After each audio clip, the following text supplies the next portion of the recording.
Michelle Caruana from Play Cafe Academy and Profitable Play. And I am really excited for today's video. I'm in the Halloween mood. If you follow me on Instagram, I just got back from Salem, Massachusetts. It's been on my bucket list to visit Salem during October for years and years and years. So I'm really excited to have finally done that. So I'm still in my Halloween getup. And today's video is, you guessed it, Halloween themed. So I'm going to go over some spooky mistakes that I see indoor playground owners make all the time when they're getting started with their business. Now, if you want the current owner's spooky mistakes version of this video, I'm going to put it out on my podcast because typically, again, especially if you're a new subscriber, my YouTube videos will in general be more geared towards prospective owners or people during the opening process, whereas my podcast is really more geared towards current owners. So people who already have their facility open and are really looking to scale and optimize. Now, there is definitely some crossover between my different channels, but in general, YouTube is for prospective owners getting ready to open or deciding if this business is right for them, and my podcast is for current owners. So again, if you want the current owners' spooky mistakes, head to my podcast. I'm going to link it in the video description. And I'm going to try to get through these mistakes rapid fire because there were so many that honestly, I'm just never going to get to them all. And this is going to be, spoiler alert, a 2-part video. So I'm going to go through the first 5 mistakes in part 1. And then in part 2, I'm going to go through at least 5 more mistakes. I'm going to take a little bit of time in between videos because I know I'm going to think of some more. I was literally in bed, on my notepad yesterday. I was like, oh, I remembered another mistake. I remembered another mistake.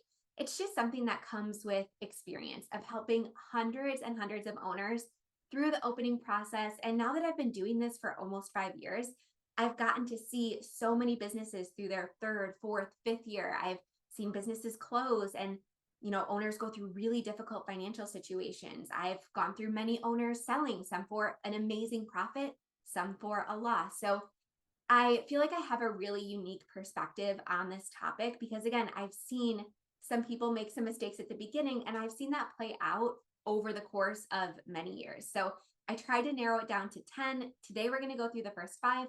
And then in part 2, again, I'm going to try to narrow it to 5, but we'll see. But what I wanted to mention is that I'm going to go through these kind of rapid fire because I have additional resources on all of these mistakes. So if one of these mistakes kind of triggers a nerve or hits a little bit too close to home and you want to learn why this is a spooky mistake, I'm going to link some additional resources for each one in the video description. But again, I want to keep this short and sweet. So that brings us to our first spooky mistake that new indoor playground owners make. And this is one that I am definitely guilty of. And again, another spoiler alert, I am guilty of making many of these mistakes. So I am not excluding myself from this. I'm not saying that I was a perfect owner by any means.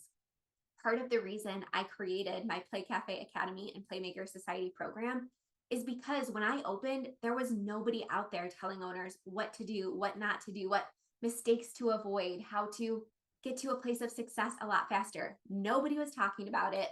And I really think it's important to freely and openly share tips and resources to owners because this industry is highly nuanced. It's extremely difficult to be profitable and there's a very high failure rate. And I think a reason for this very high failure rate has a lot to do with these 10 mistakes that I'm going to go through in this series. So I hope you enjoy it.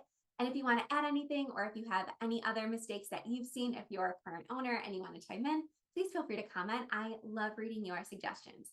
But okay, the first spooky mistake is choosing the wrong location. And again, this is something that I absolutely did. I chose to pay $28 per square foot triple net lease, and that's for a year. So in some areas, they quote price per square footage per month. In my area, it's per year. And that's really expensive. And the reason it was so expensive is that we were on a main road. And I mistakenly, having gone to business school, I thought, location, location, location. Location is everything. However, again, in my experience, both my own experience and in my experience helping hundreds of other owners, that prime real estate, those main roads are never going to be worth it in terms of how much you're going to pay. So yes, it's going to get you increased exposure. Yes, you're going to get a lot of drive-by traffic and people noticing your business. but that benefit is not going to be enough to justify the increased cost. They're never going to even out. You're always going to pay way more. I would much rather see you choose a cheaper location, more off the beaten path, because as an indoor playground, especially if you focus on parties and classes and events and things like that, you're going to become a destination. So I would much rather see you choose a cheaper location with less rent. And I'd rather see you repurposing that money that you would be paying on rent to pay yourself more, to advertise on Google and social media, to actually do things that will get you business. Because I don't know, if you're anything like me as a busy parent, if I see a business as I'm driving by, yeah, I might make a mental note and I'll say, oh, I really want to look that up later. But guess what? 2 seconds later, my son's going to have a blowout in the back seat. My kids are going to start whining and fighting. We're going to get home and it's going to be nap time. And I'm just going to forget. And I'm never going to look that business up, let alone follow them or ever become a customer. And very similarly, it's not like we're driving by businesses, seeing, oh, there's an indoor playground over there. And, pulling into the parking lot, getting our kids out, deviating from whatever routine we had planned that day, canceling nap time and saying, you know what? We better check that out, especially if you're catering to very young children, like less than school age. You're definitely not going to get a lot of just, random traffic just from them seeing you when they're driving by. I promise you, parents just don't work like that. They're going to plan ahead. They're going to research your hours. They're going to choose a day. They're going to plan naps around it. They're going to pack their diaper bag and all that good stuff. So you will become a destination. And yes, that increased exposure can be nice, but again, it's going to be way more expensive than it is going to be beneficial. So repurpose that money to pay yourself as an owner and to advertise via more effective methods. And again, I'll link to more information about that spooky mistake because, again, I have a lot of experience in it. All right, and that brings me to my second spooky mistake that new indoor playground owners make. And to be honest, this is probably the scariest one of all. And that's because I spend so much time every single week helping people undo this decision that they make, this critical decision at the beginning of their process. I could honestly launch an entire business just called Divorcing My Business Partner. So, spoiler alert, this one's going to ruffle some feathers, it's going to strike some nerves, but a very scary decision I see new indoor playground owners make is going into business with a partner. Now, I know there are going to be a lot of people watching, planning to go into business with their mom, their sister, their friend, or maybe just another local parent who has a complementary set of skills. But I am telling you right now, I have been behind the scenes of dozens and dozens of these partnerships, and even the ones that can be deemed quote unquote successful, meaning they've been in business multiple years. It is an absolute disaster behind the scenes, pretty much 100% of the time. Now, I know there are some exceptions, and I know that I generally see the businesses that are struggling, that need additional help, and come to me for that help. But I really have never seen, and I really dug deep to try to think of a successful partnership. I can't think of one. And when I say successful, again, I mean both partners are happy, both partners are paying themselves a reasonable salary, and both partners are living the lives that they set out to as business owners. In 100 out of 100 cases, at least one of those three are just not true. And again, I have a lot of more resources about this because this is something that I'm very passionate about. And this is something we talk about in Playmaker Society all the time because so many business owners in that group are going through a quote unquote business divorce where one of the partners is leaving, they're suing each other, they're in litigation. Again, this is something that I deal with all the time. And I think this really comes down to a couple things. So, number one, I think a lot of people go into a business with a partner thinking that they're going to reduce their amount of work effort. When again, 100 out of 100 times, I've seen each owner's work actually increase as a result of the partnership. So they're spending way more time on the business than they would if they were the sole owner. And that's because, in my experience, partners need to spend like 90% of their time and energy just communicating with each other and negotiating and deciding which option is better, A or B, or which method is better, A and B. Everybody has different perspectives, everyone has different skills and experiences, and While this in theory can be beneficial to a business, in reality, because again, I create this YouTube channel for people that want to be in reality. I don't sugarcoat anything, I don't gloss anything over. In reality, this is just not how it works. And this communication is going to take up so much of your time and mental energy, where as you really should be spending that time and energy and creativity and expertise on the business. The partnership is going to completely suck all of your time, energy, and resources. And I just don't want that for you. And I hope you don't want it for yourself. And again, this is not a couple cases, this is every case. The second thing I wanted to mention, and I'm sorry, I'm looking over here, I got some notes because this is one I don't want to skip anything over. I don't want to miss anything, but this one is really important. So I mentioned that a lot of people go into business with a partner because maybe they're really creative, but they want to partner with somebody that is more number oriented, right? This is a case I see all the time. However, something that I also see all the time is that it's really hard to assign a fair value to somebody's expertise, experience, and work effort. So let's say there's owner A, someone that's very creative, great with classes, maybe a former teacher. They're really good at putting together curriculum or maybe social media posts, graphic design, things like that. That's owner A. Owner B is an accountant. They're very good with numbers. They do all the number crunching, the profit strategy, the pricing, things like that.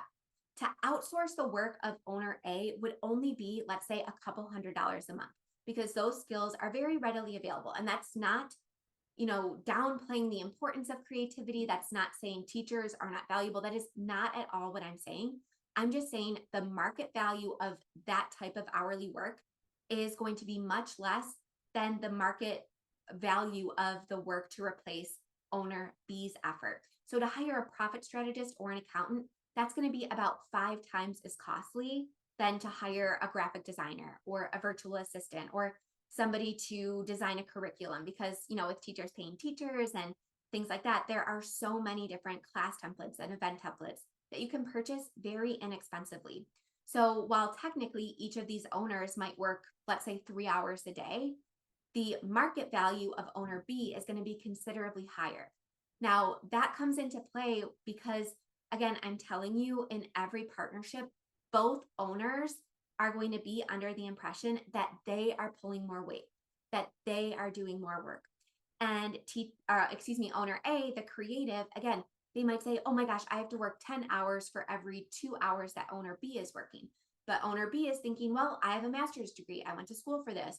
If we were to hire this out, we would go bankrupt, right? We wouldn't be able to hire this out. So again, everybody kind of inflates their own importance, which is not a bad thing. It's great to be confident and it's great to be, very self-assured of your skills. But I promise you, in every partnership, it's very hard to equate somebody's effort and work hours in an apples to apples format because our expertise, our skills, they're just not equal. And again, owner A is always going to feel like they're doing more work. They're giving the customers more face time. They're on the front lines more. They're going to the store and, cutting out the coloring sheets and things like that. Whereas owner B, again, they might be working at their desk a lot more, which they think is, more important, more work intensive. So everybody has a different idea of what's more important, what's more valuable. And I promise you, this causes so much friction in partnerships. So unequal distribution of work is really just something that is going to be extremely difficult to ever overcome. And it's something that comes up in litigation all the time. And let me just tell you, what if you do go through a business divorce, the courts are generally going to side with owner B, whose skills and the market value of those skills is higher. How much is it going to cost to replace the effort of owner B versus owner A? Whichever is higher, they're going to say, hey, owner A has to work 10 more hours a week compared to owner B, who only needs to work 2 hours a week. I'm not saying that's every case, but I'm saying that's most cases that I see. So you have to be very careful with that, especially if you are a creative who doesn't want to work on the business 40 hours per week. And again, that's just the work that, is above and beyond all the communicating that you're going to have to do with your partner. So again, one last thing I wanted to mention about partnerships before I move on. Again, you can tell I'm very passionate about this because I really don't want you to fail. I care deeply about your success. And profit margins are tight enough as it is in this industry. I promise you, with all the time you're going to spend communicating, with all of the fights you're going to have with your business partner, it is just not worth that mental stress and that toll that it's going to take on your physical health, because you're going to be cutting everything in half as well. You're going to be doing double the work, but you're going to get half the profit for everything. And it's difficult enough to pay yourself a reasonable salary as an owner. Cutting that in half, it's just not going to make this business worthwhile. Again, that's the truth. I hate to say it, but it's true. And there's also much less room to be agile when you have a business partner, because you have to communicate, you have to go through everything. You have to, maybe justify your reasoning for changing a price or adding a new service. There's so much red tape that you have to cut through when you have a business partner. And this business really requires you to be agile as an owner and pivot and try new things and, make sure you're differentiating yourself against your competitors, and you're really putting yourself at a disadvantage if you have to clear everything with a business partner first. All right, the third spooky mistake that I wanted to get to in this video is cutting corners in the build out process. Now, whether that's with construction, whether that's with softwares and investments, again, I have an entire podcast about this, so I'm going to link it. I'm not going to spend too much time on it because this video is already longer than I intended it to be. But I see a lot of people go really small in terms of what they want to put into the business, but then they expect the world. So basically, they're thinking, oh, I'm going to invest $10,000 in this business. I'm going to put some fresh paint. I'm going to, put some decals on the wall. And then they fill up a room with toys that a lot of people have in their own homes. And they're expecting to make $20,000, $30,000 a month. And they'll look at their business and say, well, why is so-and-so paying themselves, $20,000 a month? Why is so-and-so able to have a fully staffed space and a manager and an assistant and not have to work at their facility? How is so-and-so able to charge $1,200 for a birthday party? And why is this business down the street able to be fully booked? And they're not understanding that you really get out of this business what you put in. If you want to charge high prices, if you want to be the go-to party place in your area, you have to be willing to invest in your business.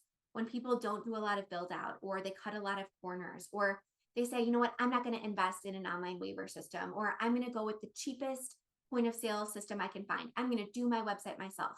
When you have that mindset, that scarcity mindset going into the business, it's always going to be an uphill battle.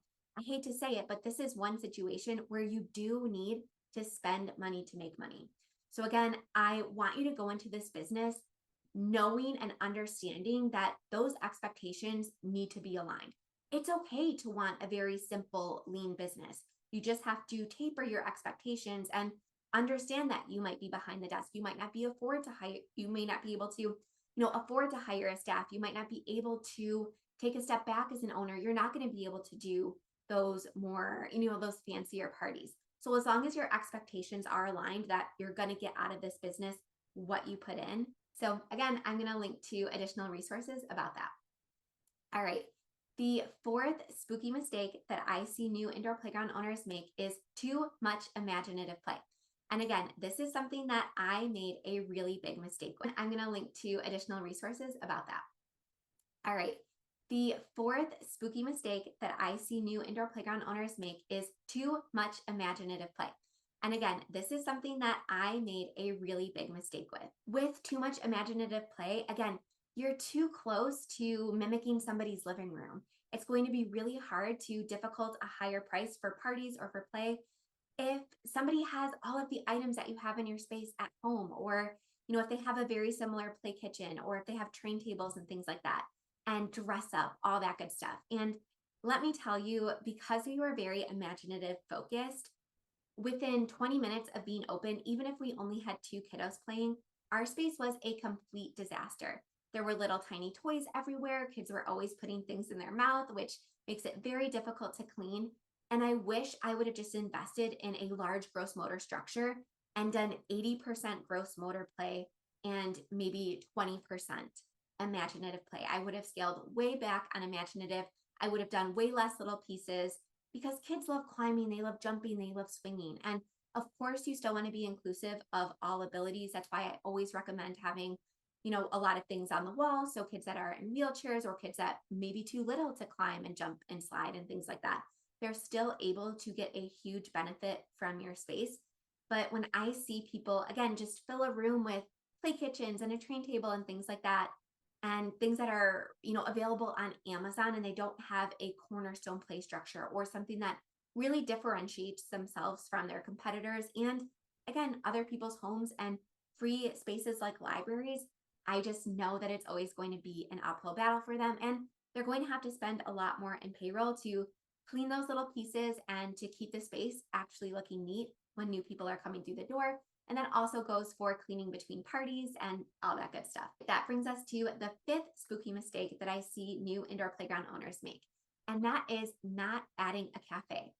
And this is something I talk about a lot, and I have an entire deep dive podcast episode about why you truly need at least a very simple cafe to be truly profitable in this business. So I'm not going to get into it. Again, this is something I get on my soapbox on all the time, but I have seen so many indoor playground owners regret not adding a cafe. I have never had an example of someone who regretted adding a cafe at the beginning. It's going to be less expensive. There's going to be less of a business disruption as opposed to if you were to add a cafe later. Now, a lot of people have this misconception that adding a cafe is only going to benefit you during open play, right? It's going to increase the average order value of every single customer that comes in the door because you're going to have basic snacks. You're going to have coffee and espresso based drinks and all that good stuff. However, something that I like to remind people, and again, I will link to the podcast episode. If you are on the fence about adding a cafe, this is a must listen to podcast episode. But what I like to remind people is that it actually enhances the profitability of every single revenue stream you have. So every single time we hosted a birthday party, we would make $100 to $200 extra dollars just in coffee and espresso based drinks. And these are very high profit margin items. And your cafe equipment is going to pay for itself very, very quickly. You can also use your cafe to make every single event more profitable in the same way. You can use it to make selling memberships a lot easier. So for example, you can run a special that says, oh, if you sign up for a membership before October 31st, you'll get 10 free coffee passes, right? That's going to cost you as the owner very little to dole out, but it's going to be extremely valuable to the customer because, again, coffee and cafe items are extremely high profit margin. So every single revenue stream that you have is going to be made more profitable and enhanced. And you're going to have a much better customer experience if you have cafe options. Now, you can start small and add menu options as you go along, but I really think it's important to at least plan for a cafe, get the plumbing infrastructure in place, get a basic commercial espresso machine, and have a very limited menu. It's so much easier than a lot of people think, even if you don't drink coffee, even if you've never operated an espresso machine in your life, to add this as a revenue stream. We actually had our coffee roaster train all of our baristas, our entire staff. They helped design our cafe counter. They picked out all of our equipment, and they did this for free. And this is something that I teach inside of Playmaker Society. They did all of this for free just because we agreed to use their beans in our cafe. So again, this is something that's so easy to learn. We trained myself and my entire staff in less than 2 days for free. And again, even if you don't drink coffee, it's something that you really want to consider. So again, I will link that podcast episode in the video description. All right, don't forget to subscribe so you never miss a video. And don't forget to join me for part 2 of the spookiest mistakes that I see new indoor playground owners make. And as always, if you'd love to continue learning from me, you can join Play Cafe Academy or Playmakers Society. All of those links are in the video description. You can subscribe to my podcast or check out all of my mini courses, resources, templates, all that good stuff also in the video description. All right, have a great day, guys. I will see you soon.